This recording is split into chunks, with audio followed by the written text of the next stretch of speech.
Welcome back to the Classic Soap Operas podcast. Today, we're heading back to January 23rd, 1985 for the next episode in the Recap Archive series of Days of Our Lives. Let's dive in. Okay, welcome to the deep dive. This is where we take source material, or could be anything really, articles, research, or like today, something a bit different, and we really get into it. Yeah, we pull out the key insights, the important stuff, just for you. Think of it as your shortcut to understanding what's going on. Hopefully it's interesting, maybe a few surprises along the way. And today is definitely unique. We are stepping back in time into a very dramatic world. Our source. It's an actual TV script excerpt. That's right, from Days of Our Lives, January 23rd, 1985, to be exact. Wow. So our mission here is to walk you through everything that happened in this one episode just based on this script, so you feel like you saw it even if you couldn't. Absolutely. We're going to untangle this seriously complex web of stories from just one day in Salem. Missing friends, secret spy stuff, hidden syndicate plots, and definitely some tangled romance. It's a lot. It really is. This script gives you this incredible snapshot, almost dizzying, of how all these high-stakes plots just crash into each other, sometimes in just a few minutes. Okay, so let's dive in. One of the big personal things kicking off the day involves Hope Brady. We see her talking with her grandma. And the tension is there right away, isn't it? It's about Hope's best friend, Melissa Anderson. She's missing. Yeah, and Grandma isn't holding back. She's asking Hope, why didn't you know Melissa was mixed up with this dreadful man, Barry Reed, dealing drugs? Oof, that's heavy. And Hope, you can just feel the guilt coming off the page. She thought Melissa was just down about some guy named Pete. Right. She admits they hadn't been close, and she's kicking herself, thinking maybe Melissa felt alone. And this leads Hope to confess something specific, something that really drove a wedge between them, and it involves Bo. Ah, yes. This scenario, as Hope calls it. She went to Bo's apartment, and she sees Melissa coming out of the bathroom wearing Bo's shirt because she supposedly spilled something on hers. Seems innocent enough on the surface, maybe. But Hope tells her grandma, even though she knew nothing was actually happening. Right, intellectually she knew. But that image, that visual shock, it just stuck with her. Created distance. And now, with Melissa gone, Hope's just eaten up with regret. Wishes she'd listened, hadn't let that image freeze things between them. And then she comes up with this theory. A pretty wild one, yeah. She asked her grandma, what if Bo is actually hiding Melissa? Her thinking is, Melissa turned to Bo before when she was upset. Maybe she did again. So despite grandma thinking it's unlikely, Hope decides she has to go talk to Bo. Okay, so that's Hope's storyline, starting off guilt, worry, and maybe a bit of a wild theory driving her. Meanwhile, across town, completely different world. Oh, yeah. High-stakes intrigue. Megan Hathaway. She's meeting with someone she calls father. Who the script tells us is Stefano DiMera in disguise. He's stuck somewhere. Feels like a prison, he says. But help is on the way, apparently. It all hinges on this guy, Leo Pobronsky. Bronsky, yeah. Stefano says Bronsky is the key. He's bringing the prison. And this prison, it's probably not a literal jail, right? It's got to be code. Something Stefano desperately needs. Yes. Classic MacGuffin. Exactly. Sure. Drives the plot just by being mysterious. Megan's job. Just be ready to grab it when Bronsky delivers. And she's all in. I'll do anything to save your life, father. Total loyalty. Stefano expects Bronsky to make contact soon. But Stefano's side isn't the only one making moves. We cut to Bo Brady, and he's getting an earful from his handler. Just called English in the script. Sure. And English is not happy. Not at all. He's laying into Bo, telling him he needs to forget looking for Melissa and focus. Focus on getting close to Megan Hathaway. That's the mission, right? Yeah. Get Megan, get the prism, get Stefano. Bo pushes back a little, like, I want Stefano as bad as you do, but English does not care about Bo's personal life at all. And we get another clue about the plan here.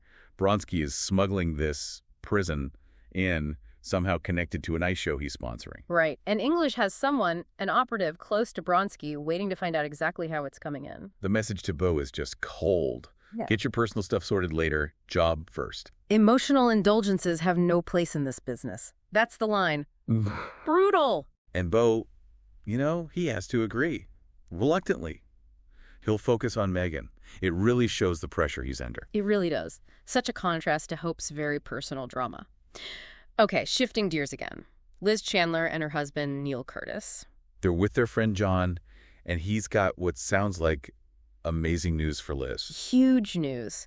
This big-time theatrical agent, Lou Stanley, is interested in representing her. Because John handled some things for her, apparently impressed Stanley. Liz is just floored. I can't believe it. I mean, Lou Stanley does deals in Vegas, represents big names, and he wants to meet today. So they scramble to set it up right there in the hotel where they were having lunch. Liz is obviously thrilled, maybe a little nervous. But then the script hits you with this chilling reveal. We see Jeffrey, who's tied to the syndicate, right, talking to Lou Stanley. And the truth comes out. Yes, Lou is signing Liz, but the syndicate will actually control her career. It's horrifying. Their revenge on Neil isn't about killing him. No, it's much worse, in a way. They want to destroy Liz, the person he loves most. Ruin her dreams, her career, make him suffer watching it happen. And Lou Stanley is just going along with it. Because the syndicate did him favors in the past. Owes them one. Wow. So this incredible opportunity is just a trap.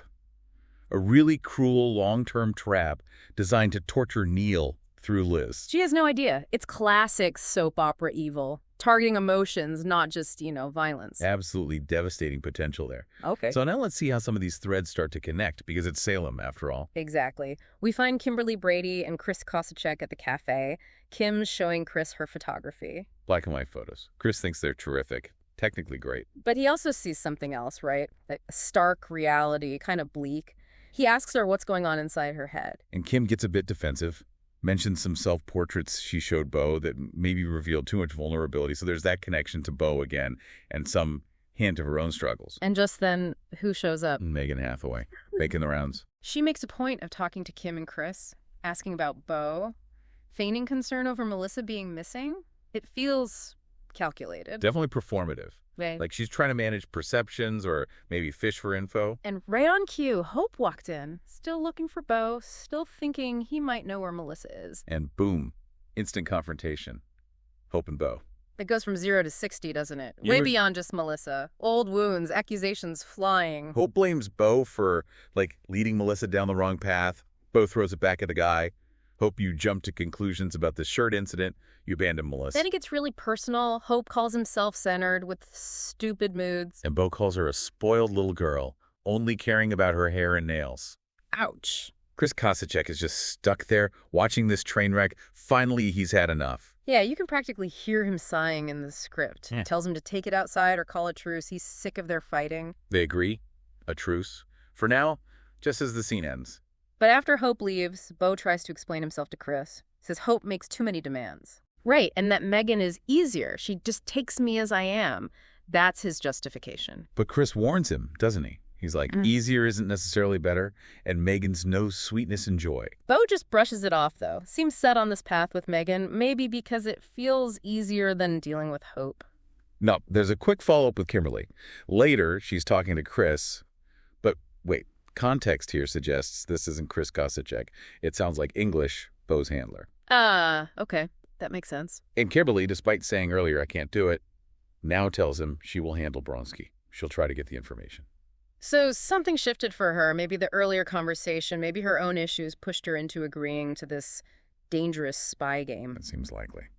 Okay, final act of the day seems to focus on Megan's plan for Beau. Yes, she's excited, telling her father, Stefano, that Beau's coming for dinner. And she deliberately sent Zachary, Beau's son, to Marlena's place so they could be alone. Stefano, ever the pragmatist, warns her, right, don't let wanting Beau screw up the main mission. Get the prisons first. Priorities. So, Beau arrives at Megan's. She's definitely set the scene. Dressed up, champagne, caviar, hinting at romance. Says she'll go change into something more comfortable. But Beau seems off, distracted. The script even has him making a call saying he's in trouble, needs help. What's that about? We don't know yet. Adds intrigue. But whatever romantic mood Megan was building gets shattered anyway. The phone rings. Mid-dinner. It's Diane from Marlena's. Yep.